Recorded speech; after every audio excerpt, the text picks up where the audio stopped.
트럼프 대통령이 대이란 해상 봉쇄의 장기화 가능성을 언급했습니다. 이란이 핵을 포기하는 합의를 할 때까지 봉쇄 조치가 수개월간 이어질 수도 있다고 말한 겁니다. 이란은 실질적이고 전례 없는 군사 행동을 예고하고 있습니다. 차두현 아산정책연구원 부원장과 함께하겠습니다. 어서 오십시오. 네, 안녕하십니까. 자, 지금 협상이 교착 상태인데 트럼프 대통령은 SNS에 착한 남자가 더 이상 없다 이렇게 또 올리기도 했고요. 예. 또 미군은 일부 공습을 또 준비하고 있다는 보도까지 나왔습니다. 그렇죠. 어떤 네. 상황인 겁니까? 네, 일단 이란이 지금 고집하고 있는 먼저 호르무즈 해협을 개방하고 종전을 한 이후에 지금 이견을 빚고 있는 핵 문제, 다시 말해서 미국의 시각에서는 이란의 핵 개발 저지고요. 이란 입장에서는 우라늄 농취권이죠.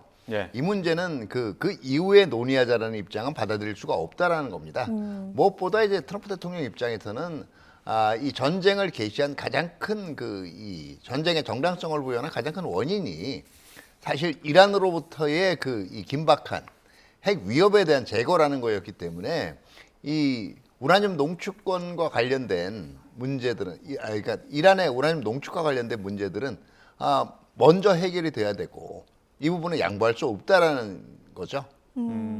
자, 트럼프 대통령이 앞서서 대면 협상에 더 이상 연연해 하지 않겠다라고 이야기를 해왔고, 네네. 자, 지금은 이란과 전화 통화로 협상을 하고 있다고 얘기를 하고 네네. 있습니다. 그렇다면 트럼프 대통령의 말이 사실이라면 이란 측의 인사는 누가 있을까요? 제가 볼 때 가장 먼저 떠올릴 수 있는 게 갈리버프 의장이죠. 협상단 대표라고 볼 수 있는. 네.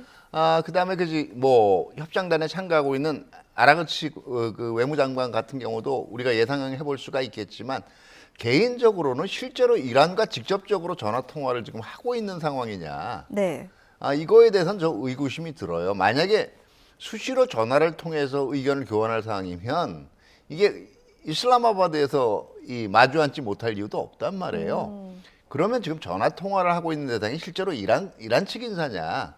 이 가능성보다는 지금 협상을 중지하고 있는 파키스탄, 기타 다른 쪽으로부터 지금 이런 대안은 어떠냐? 예. 이런 대안에 대해서 이란은 그래도 이런 대안은 받을 가능성이 있는 것 같다. 이런 연락을 얘기하는 게 아닌가 하는 생각도 들어요. 물론 이란이 외형적으로는 지금 협상에 연연하지 않겠다. 그렇게 특히 자기네들의 이 호르무즈 해협도 그렇고 우라늄 농축권도 그렇고 쉽게 포기하지 않겠다라는 그 입장을 외형적으로는 밝히고 있습니다만 내면적으로는 미국과 계속 소통 노력을 하니까 전화 통화가 있을 가능성도 배제할 수 없죠. 근데 현재로서는 이란과 전화 통화를 하고 있다라는 건 협상 중재자로부터의 전화를 지금 계속 받고 있다 이런 얘기가 아닐까 하는 짐작이 됩니다. 트럼프 대통령이 지금 이란 내부가 붕괴하고 있다라는 연락도 받았다고 하지 않았습니까? 근데 실제로 이란 반체제 매체 보도 내용을 보면 강경파들이 그 협상단을 지지하는 데 서명하지 않았다. 그러니까 내부 분열이 수면 위로 드러나고 있다라는 보도들이 나와서 이거 어떻게 바라봐야 되는 겁니까? 글쎄요. 일단은 이란 내부의 분열설 같은 경우에는 트럼프 대통령이 그동안 워낙 이 과장된 발언들을 많이 했잖아요. 예. 그리고 또 이란의 반체제 단체들의 발언이 어차피 자신들에 대한 정당성 강화하고 예. 또 이란 문제를 비교적 자신들한테 유리하게 보는 시각이 반영이 되어 있기 때문에 이걸 100% 신뢰할 수는 없습니다만 예. 또 그렇다라고 해서 우리는 계속 무한정 버틸 수 있다 라든지 아니면 이란의 특수성을 감안해야 된다 이것도 충분한 설득력을 가진다고 보기는 어려워요. 다만 이렇게 생각을 해볼 수가 있을 겁니다. 이란은 오랜 동안의 제재를 잘 견뎌왔다라고 얘기하지만 네. 일단 제재로 인해서 생기는 문제점들이 작년 연말부터 파생이 됐죠. 이게 바로 이란의 시위 사태로 나온 거거든요. 그만큼 이란 지도부는 견뎌라 인내할 수 있다라고 얘기하지만 실제로 이 밑바닥에 있는 이 이란 국민들은 이거를 이제는 더 이상 감내하기 힘들다라고 얘기한 거예요. 더더구나 이거를 유혈진압했단 말이에요. 예. 그러면 당장은 전쟁 상황이 있고 이란 전쟁 지도부가 억압 능력을 지니고 있으니까 지금 숨을 죽이고 있지만 이게 해결된 건 지금 하나도 없단 말이에요. 예. 그러면 분명히 이란도 지금 흔들리고 있는 거거든요. 그러면 저는 강경파 협상파를 이렇게 양분하지는 않겠습니다. 이란 내에서도 일부 같은 경우에는 설사 우리가 지금 이 전쟁에서 생존한다라고 하더라도 결국 그 이유는 내부 통치를 해야 되는데 네. 지금 엄청나게 많은 파괴가 이루어졌잖아요. 이걸 재건해야 되는데 돈줄도 지금 점점 차단이 돼 있어요. 특히 호르무즈 해협 역봉쇄 이후에는 돈줄뿐만 아니라 실제로 국가 운영에 필요한 생필품도 지금 조달에 어려움을 겪고 있습니다. 네. 예. 이런 상황이 지속이 되면 결국 뭐 미국과의 전쟁에서는 했다라고 하더라도 예. 그 이후에 계속적으로 이 생존을 이어갈 수 있을까가 의심이 될 수밖에 없죠. 그러면 결사항전파의 주장이 너무 무모해 보일 수밖에 없어요. 네. 예. 그러면 이게 다른 의견들이 생길 수가 있고요. 두 번째는 이게 전쟁 초반에 이 이란 지도부에 대한 그 집중 타격으로 인해서 예. 이란 지도부도 지금은 하나 둘 지금 이 공백들이 있는 거예요. 네, 이게 네. 후임자가 왔다 그래가지고 단숨에 회복되는 게 아닙니다. 그리고 이란 내 파괴 상황을 볼 때 지금 이란 내의 고위층들이 전부 한 자리에 모여서 회의를 하고 있느냐 이 상황도 지금 그렇지 않을 가능성이 의심이 돼요. 그러면 예. 결국 강경파, 온건파의 분열뿐만 아니라 이란의 그 각 지도급 인사들이 서로 그냥 지금 자기 발언을 그리고 서로 다른 해법을 내놓고 있기 때문에 그 혼란하다는 건 분명한 것 같아요. 왜냐하면 이란이 지금 던지고 협상과 관련된 메시지도 초반에는 우라늄 농축은 절대로 포기할 수 없다 했어요. 예. 그러다가 지금 이게 점점 상황이 진행돼 가면서 호르무즈의 통행료라든가 이런 돈 문제, 그 제재 해제라든가 이런 돈 문제에 집중돼 왔단 말이에요. 그러면 해법을 보는 입장도 지금 바뀌고 있다라는 거예요. 그럼 내부가 분열돼 있다라는 분석이 무리는 아니라고 볼 수 있죠. 네. 예. 자, 저희가 지금 김덕일 고려대 아연 중동 이슬람센터 연구위원이 함께 하고 계십니다. 일단 먼저 인사 나누겠습니다. 어서 오십시오. 안녕하세요. 네, 저희가 지금 이란 내부 지도부 네. 상황 살펴보고 있었는데요. 강경파와 온건파의 어떤 분열 상황을 또 앞서서 차 박사님이 짚어주셨고 더불어서 지금 모스타바 하메네이의 부재로 인해서 최소한의 소통도 지금 되지 않고 있다. 이란 내부에서 지금 이럴 때일수록 하나의 목소리를 내야 하는데 최소한의 소통도 안 되고 있다는 것에 대해서는 어떻게 보십니까? 예, 그렇습니다. 이제 최고 지도자의 역할이 무엇이었냐면요. 원래는 이란 같은 경우에 이제 4개의 축이 있다고 보시면 되겠습니다. 네. 정치인, 관료, 성직자, 군부입니다. 혁명수비대. 이 네 축이 있는데 이 네 축을 이제 조율하고 역할 분담을 시키는 게 최고 지도자의 역할이었거든요. 네. 근데 알리 하메네이죠. 그 사람 죽고 나서 이제 모스타바가 됐는데 지금 이제 드러내지 않고 있는 상태고요. 지금 뭐 비공개 상태로 계속 머물고 있고 이 사람이 하는 메시지를 보게 되면 혁명수비대 초강경파들의 목소리와 거의 같습니다. 그러니까 이 사람들의 모스타바 이름을 빌어서 초강경파들이 목소리를 내는 거라고 볼 수 있겠고 한 가지 의혹을 좀 부추기는 것 중에 하나가 뭐냐면 이란의 마슈아다라고 하는 이제 종교적인 도시가 있습니다. 네. 거기가 알리 하메네이 고향이기도 했는데요. 거기에서 어떤 추모식 사진을 하는데 사진에 모스타바 사진이 걸린 적이 있어요. 네. 이게 이제 뭐 이제 의혹이 있는 거긴 한데 지금 뭐 여러 논란이 있겠습니다만 왜 그런 사진이 걸렸는가도 의혹이 있을 수 있겠죠. 거기다 순교자들 사진에 올랐고 자기 아버지 사진 옆에. 그래서 지금 뭐 분명한 것은 모스타바가 지금 세상에 나오지 않고 있기 때문에 이런 혼란이 계속 벌어진다고 볼 수 있으면 되겠고요. 지금 상황을 봤을 때는 핵심 초강경파 혁명수비대에 둘러싸여 있는 것이 아닌가라고 추측할 수 있겠고 이 혁명수비대의 의견이 지금 뭐 이란 전체의 공론 그리고 협상이라든 협상 진행과 협상 안에까지도 지금 영향을 미치고 있다고 볼 수 있을 것 같습니다. 예, 상황이 이렇다 보니까 트럼프 대통령은 일방적인 승전 선언하고 빠지는 방안에 대해서 지금 내부 검토를 거치고 있는 거 네네. 아닙니까? 이란이 어떻게 반응할까 이런 부분에 대해서도 여러 가지 경우의 수를 보는 것 같고요. 이건 네네. 어떻게 바라봐야 될까요? 제가 볼 때는 악시오스 보도 일부로 나오고 있는데요. 예. 이걸 추진하고 있다기보다는 그동안 트럼프 대통령이 미 이란 전쟁과 관련된 이 대체적인 이 정책들을 보면 예. 먼저 띄워봐요. 여러 가지 대안들 중에서. 그리고 이게 어떻게 여론의 반응이 어떻게 나올까를 탐색한 다음에 예. 입장을 정합니다. 대표적인 게 이 미 이란 전쟁 중반에 호르무즈 해협에 대해서 공동으로 통행료 받는 문제도 얘기했었잖아요. 예. 여론이 엄청나게 나빴거든요. 그러니까 자유항행으로 이제 입장을 바꿨죠. 바꿨단 말이에요. 그러면 자 이게 일방적 승전 선언이라는 게 어떤 건지 한번 보죠. 우리가 드디어 이란의 그 핵 개발 그리고 미국에 가해지는 임박한 위협을 제거했다. 그리고 이란 앞으로 이걸 이 상당 부분 재건하는데도 시간이 걸릴 거다. 자, 이 정도는 기존에 해왔단 말이에요. 그리고 이제 그 목적이 달성됐기 때문에 이제는 우리는 이 전쟁에서 이겼고 군사작전을 종료하겠다. 이렇게 되면 자, 그럼 호르무즈 해협 역봉쇄는 풀 건가 안 풀 건가? 이게 지금 물론 전쟁은 이겼지만 후속 정리 군사작전으로 역봉쇄가 필요하다라고 얘기하겠지만 이게 의회 입장에서 엄청난 반론이 있을 거고요. 무엇보다 전쟁의 결과인 호르무즈 해협의 봉쇄 문제가 전쟁에 지금 상당한 어떤 이 나비 효과로 나오고 있는 호르무즈 해협 봉쇄 문제가 풀리지 않은 상황. 예. 두 번째, 그러면 이란이 핵무기를 포기했다는 명시적인 어떤 증거가 제시되고 있지 않은 상황에서 그냥 이른바 얘기한 셀프 승전 선언 및 종전 선언하고 빠질 경우에 예. 과연 여론이 이걸 받아들일 수 있겠냐. 가장 큰 거는 이거예요. 네. 미국인들이 특히 각종 여론조사 같은 미국인 다수가 반대하는 건 전쟁이 장기화되는 겁니다. 근데 그 이상으로 또 다수가 동시에 바라는 거는 이란의 지금과 같은 정권이 그대로 남아있는 것도 반대를 하는 거예요. 아, 근데 셀프 승전 선언이라고 무슨 얘기해요? 결국은 그 요건들이 충족이 안 됐는데도 그냥 나는 빠져나온다는 얘기예요. 그렇게 되면은 아마 이게 여론의 동향이 트럼프 대통령이 생각하기에도 굉장히 악화될 거기 때문에 쉽게 선택할 수 있는 대안은 아닌 거예요. 네. 아니라고 봐요. 네. 지금은 일종의 띄워보기식 에드왈론이라고 보는 게 더 정확할 겁니다. 네. 자, 이런 가운데 트럼프 대통령은 이란 해상 봉쇄가 수개월 더 이어질 수 있다고 밝혔는데요. 해상 봉쇄가 폭격보다는 일단 더 효과적이라는 판단에 따른 것으로 풀이됩니다. 관련된 목소리 듣고 오시죠. How long are you prepared to maintain the blockade? Could that go several more months?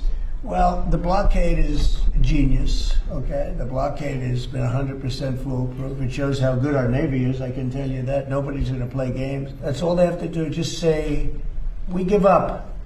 We give up. But their economy is really in trouble. So it's a dead economy. We have talks, we're having talks with them now, and we're not flying anymore with 18-hour flights every time we want to see a piece of paper. We're doing it telephonically. 그러니까 트럼프 대통령의 이야기를 들어보면 이란은 충분히 지금 경제적으로 압박을 받고 있고 위기 상황이라는 거예요. 근데 이란은 우리는 이미 지금까지 너무나 많은 제재를 받아왔기 때문에 굳은 살이 있다는 거죠. 노하우가 있다는 건데 정말 그렇다고 보십니까? 이란이 이제 뭐 저항 경제 그리고 제재 속에서도 우리는 버텨왔기 때문에 이번에도 문제 없다 이 얘기를 하고 있습니다만 좀 상황은 다른 것 같습니다. 계속 이제 제재를 받아왔습니다만 작년에 이미 이스라엘로부터 타격을 상당히 받은 상태였고요. 그로 인해서 상당히 물가가 상승했고 작년 12월 말부터 해서 반정부 시위가 또 크게 일어났습니다. 그 상황에서 지금 전쟁까지 겪고 있으면서 이제 산업이 완전히 파괴된 상태인데요. 이 상황에서 저항 경제를 해본 적은 없습니다. 이란이. 그렇기 때문에 지금 이란도 처음으로 겪어보는 가장 심각한 위기 상태라고 보시면 될 것 같고요. 그래서 이란에 이제 회복력이 있다고 합니다만 이란의 회복력이 더 오래 버틸 수 있을 것인지 아니면 미국의 봉쇄가 더 오래 버틸 것인지를 좀 두고 봐야 되겠습니다만 지금 뭐 미국이 어떤 이 봉쇄를 하는 것이 뭐 트럼프 대통령은 조금 더 오래 끌 수도 있다고 보는 것 같고요. 전쟁을 할 경우에는 오히려 더 피해도 클 것이고 어떤 인도주의적인 비판을 받을 수 있겠습니다. 뭐 이것도 물론 인도적인 비판의 소지가 있겠습니다만 이것이 훨씬 더 전쟁보다는 훨씬 더 수월하다고 생각하는 것 같고요. 이렇게 함으로써 지금 이란 국내 지도부들뿐만 분열시키는 것이 아니라 현재 트럼프 대통령은 이란 안에서 어떤 민중들도 움직일 수 있지 않을까까지도 좀 염두에 두고서 이런 지금 봉쇄 작전을 하는 것 같습니다. 그래서 우선 폭격은 뭐 제한적인 폭격은 만약에 이란이 먼저 뭐 공격을 한다거나 뭐 이스라엘이 갑자기 뭐 공격을 할 경우에는 다시 전쟁이 재개될 수도 있겠습니다만 그것보다는 트럼프 대통령은 조금 시간을 끌면서 이란을 좀 더 경제적으로 지지시키고 이란 내부의 어떤 분열 같은 것을 또 일으키는 것이 훨씬 더 미국이 협상장에 나가거나 아니면 이란의 뭐 항복까지도 받아낼 수 있다고까지도 생각하고 있는 것으로 보입니다. 네, 이란 쪽에서는 강경한 목소리를 계속 내고 있습니다만 지금 CNN 보도로 나온 걸로 보면은 이란 쪽에서 며칠 안에 수정된 어떤 종전 협상안을 내놓을 수도 있다 이런 보도가 나왔거든요. 거기에서는 어떤 내용들이 좀 절충이 될까요? 제가 볼 때는 일단은 그 CNN 보도는 어느 정도는 가능성이 있다라고 봐요. 제가 지금 주목하고 있는 부분은 이란 내에 그냥 협상파와 강경파만의 대립뿐만 아니라 강경파 내부에서 또 일어나고 있을 이 이견들이에요. 이게 왜 그러냐면은요. 강경파가 협상파를 압도하려면 가장 방법은 간단한 건 딱 하나예요. 모즈타바 하메네이 팔면 됩니다. 그리고 하메네이가 이런 지침을 내렸다라고 일치단결해서 얘기하면 돼요. 그러면 그건 현재 이란 체제 내에서는 가장 큰 권위를 갖습니다. 예. 근데 그런 조치가 아니에요. 우린 이렇게 하겠다고 각 수뇌부들이 얘기를 해요. 그럼 무슨 얘기냐면 강경파들도 행동 통일이 지금 안 돼 있다는 얘기예요. 방침 통일.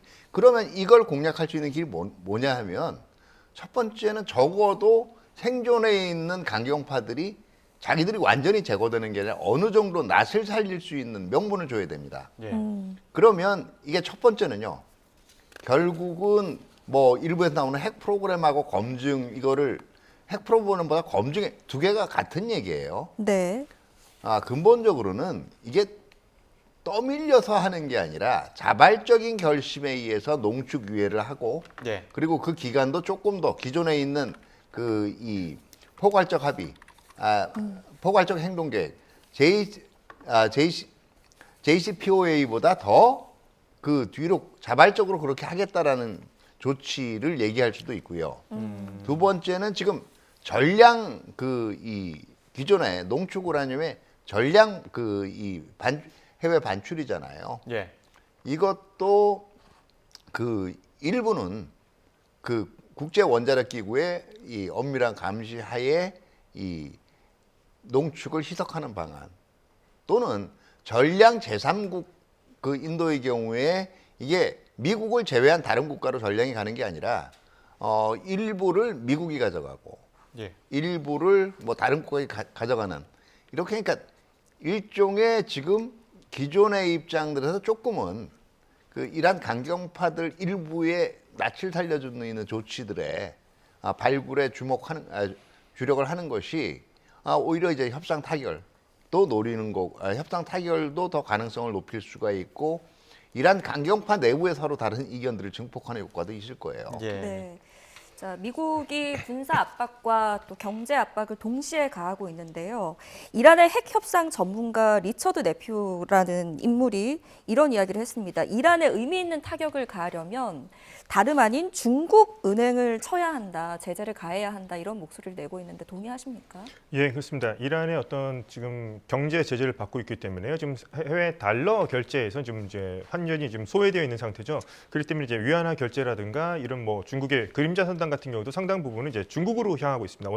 원산지를 속여가면서 그래서 이제 중국을 어떻게 이제 이란과 하고 있는 그런 부분에 대해서 제재를 가한다면 이란의 정말 자금줄이 막히게 되는 것이죠. 물론 이제 중국도 타격을 입겠습니다만 그런 식으로 해서 우선 중국을 이렇게 제재를 가함으로써 이란의 어떤 돈줄을 막는 것은 지금 이제 점점 더 심해지고 있죠. 재무부를 통해서. 그래서 지금 해군은 지금 바다에서 오만만에서 아라비아까지 계속 역봉쇄를 하고 있고 납포까지도 하고 있고 이번에 조금 더 적극적으로 나가면서 중국과 거래하고 있는 중국 은행까지 제재하겠다 함으로써 이란의 어떤 혁명 수비대들의 어떤 자신들의 수입원들을 완전히 차단하는 효과를 지금 거두고 있다고 지금 미국은 판단하고 있다고 볼 수 있겠습니다. 예. 그 트럼프 대통령이 이란 압박하는 수사 중에 하나가 역봉쇄를 통해서 하르그 섬의 유정들이 계속 차고 차다 보면 이제 폭발할 수도 있다 이런 얘기하지 않습니까? 예. 그런데 오히려 지금 이란을 분석하는 전문가들의 일각의 의견은 밀수하는 통로도 있을 것이고 네. 하르그 섬 일부를 유정을 잠그는 방안, 근데 나도 좀 피해를 보더라도 그냥 가겠다 이런 방안들도 있을 거라는 거거든요.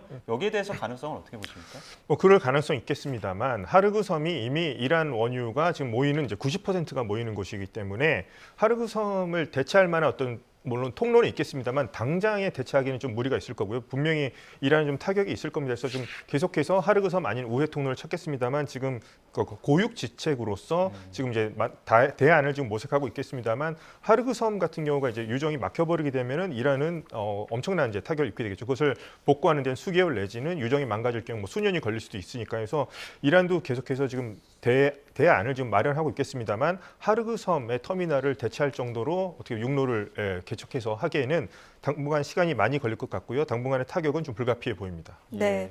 자, 다시 트럼프 대통령의 말로 돌아와서요. 그러니까 이제 봉쇄에 수개월 더 걸릴 수 있다. 나도 언제까지 봉쇄를 할 수 있을지 모르겠다라고 이야기를 하는 네네. 거잖아요. 그럼 이제 진짜 실현 가능성을 따져봐야 되는 건데 미 해군에게 이런 여력이 있습니까? 일단은 여건상요. 네. 능력만으로는 뭐 이게 1년 이상 가지 않으면 전력의 순환 근무를 통해서 수개월 동안 봉쇄를 유지할 능력은 있다라고 봐요. 더더욱이 역봉쇄의 상대방인 이란 해군력이 사실 지금도 나오고 있지만 거의 일부의 전력을 소형 선박에 의한 쾌속선에 의한 전력을 제외하고는 상실됐다라는 게 확인이 됐어요. 이란이 얘기한 대로 역봉쇄에 대해서 적극 대응하겠다 그러면 벌써 했을 겁니다.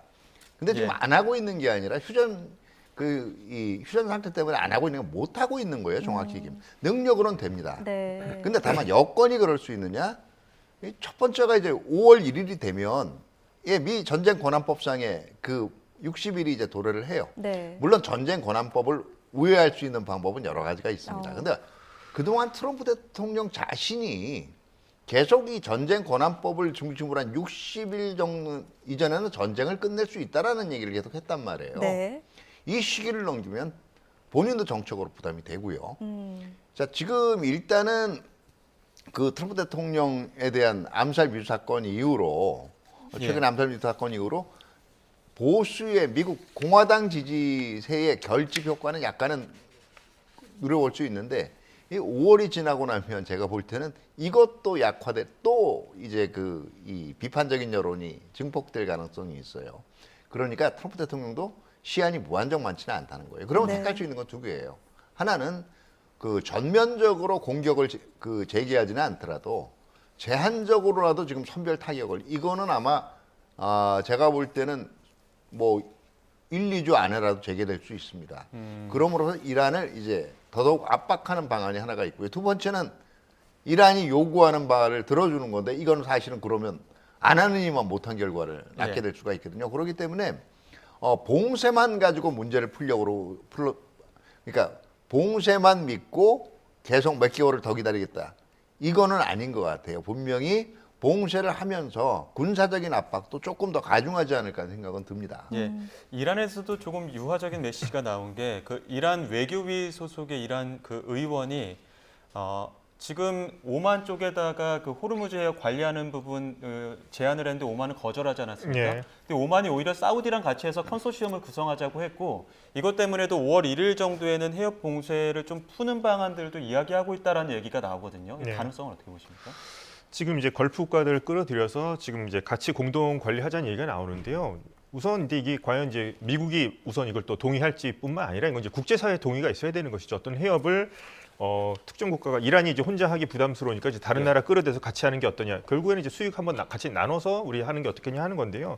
이 부분은 뭐 걸프 국가들 모두가 동의도 해야 되고 여러 국제사회가 어떤 동의라든가 또 협약이 이루어져야 이게 가능할 수 있는 거고요. 우선은 계속해서 말씀드리지만 그 운하가 아니라 해협이기 때문에 자유항행에 보장되어야 되는 것인데 이런 식으로 해서 이제 다른 나라를 좀 끌어들임으로써 이란은 요것을 이제 호르무즈 해협 카드를 계속해서 이제 유지하겠다는 것이죠. 우리가 이걸 뭐 다른 나라까지 끌어들임으로써 우리가 미국하고 할 때 호르무즈 해협의 어떤 권리만큼 우리가 양보하지 않겠다 이런 것으로 비춰질 것 같고요. 트럼프 대통령은 이것에 대해서 저는 또 뭐 어떤 비즈니스적인 측면에서는 뭐 수용할 가능성도 뭐 내다보는 분들도 있겠습니다만 이 부분에 대해서는 전 트럼프 대통령이 받아들일 것 같아 보이지는 않습니다. 네. 자, 계속해서 아마 시청자분들이 또 가장 많은 관심을 가지실 우리 경제에도 직접적인 타격을 줄 수 있는 국제유가 이야기 한번 해보겠습니다. 어제 또 UAE의 석유 수출국 기구 오펙 탈퇴 소식도 있었고요. 네네. 그럼에도 불구하고 국제유가는 떨어질 기미가 안 보이네요. 네네.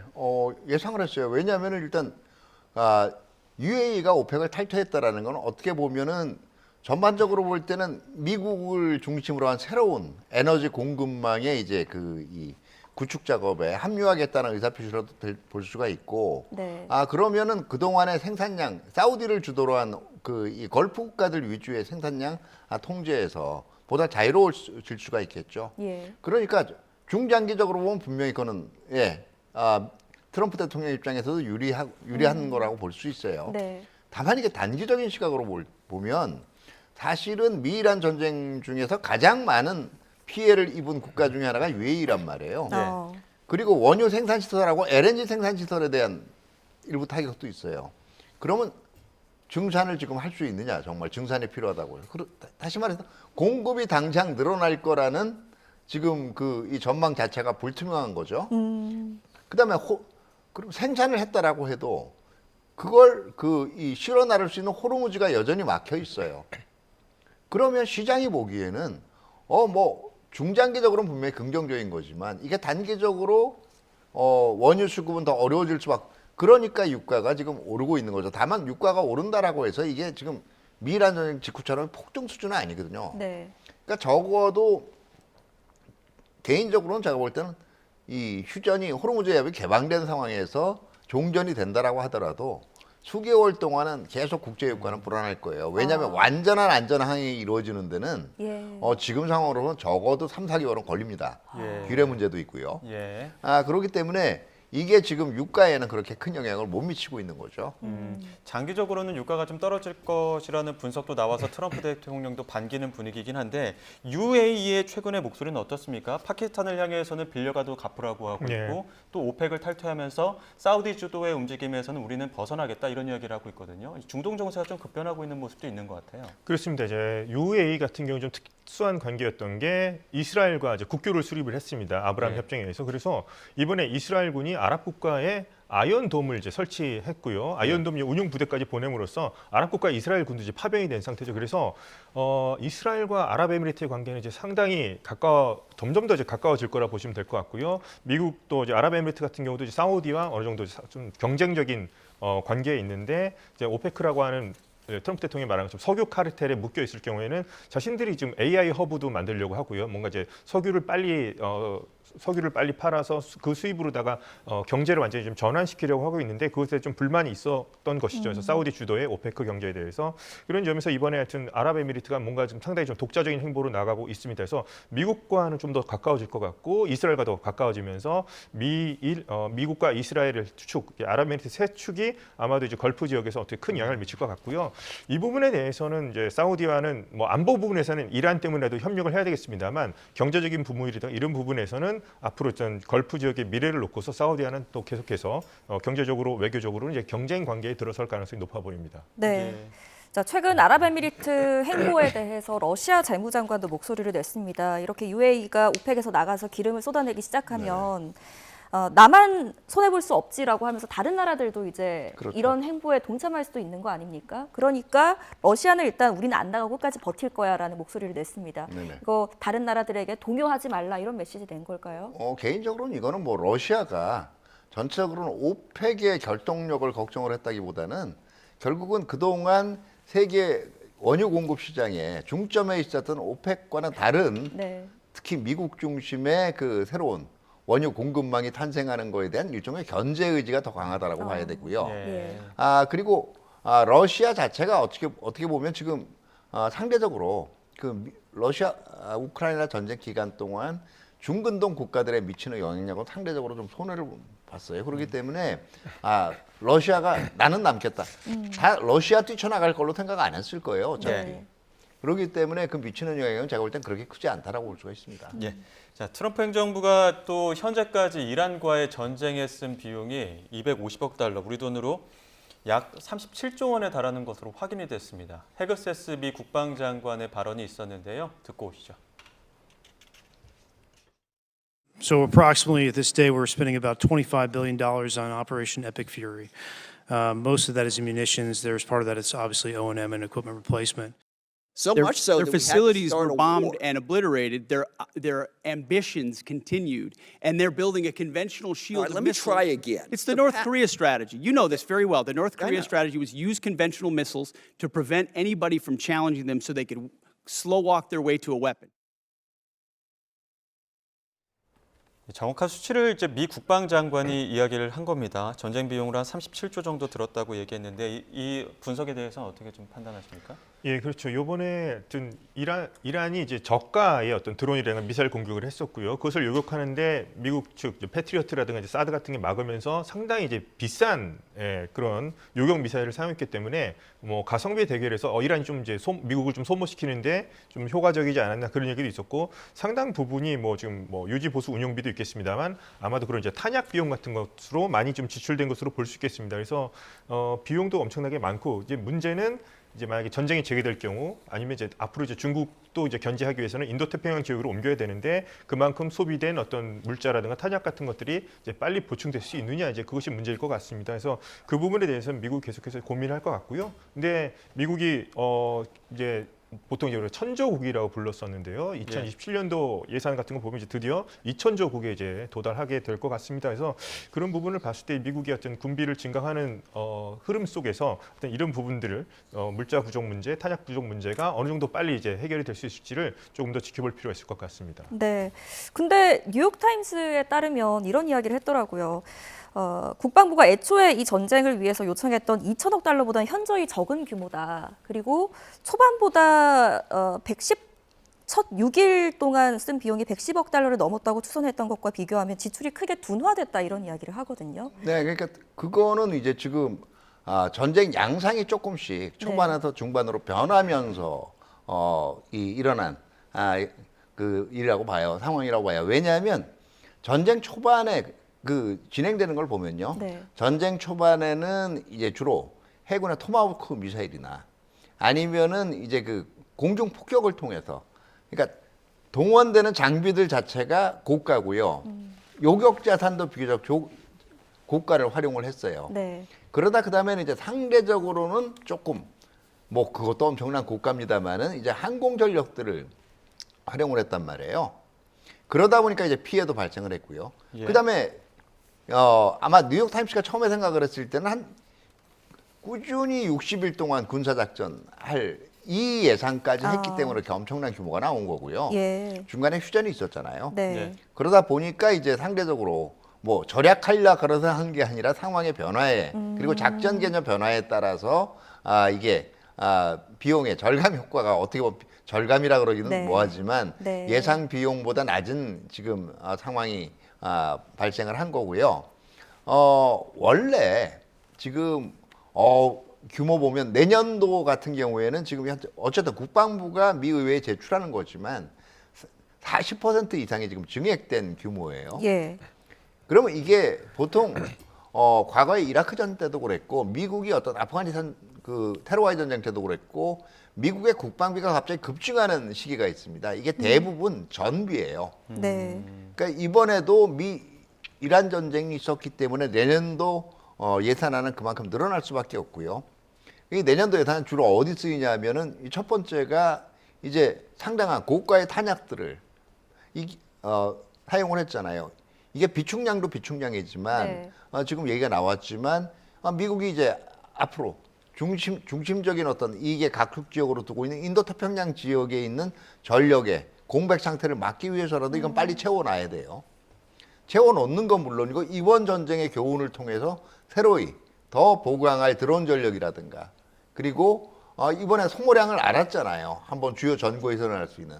그러면 기존에 있는 비축량보다 더 확보해야 된다는 걸 의미해요. 예. 그러니까 그 비용이 있고요.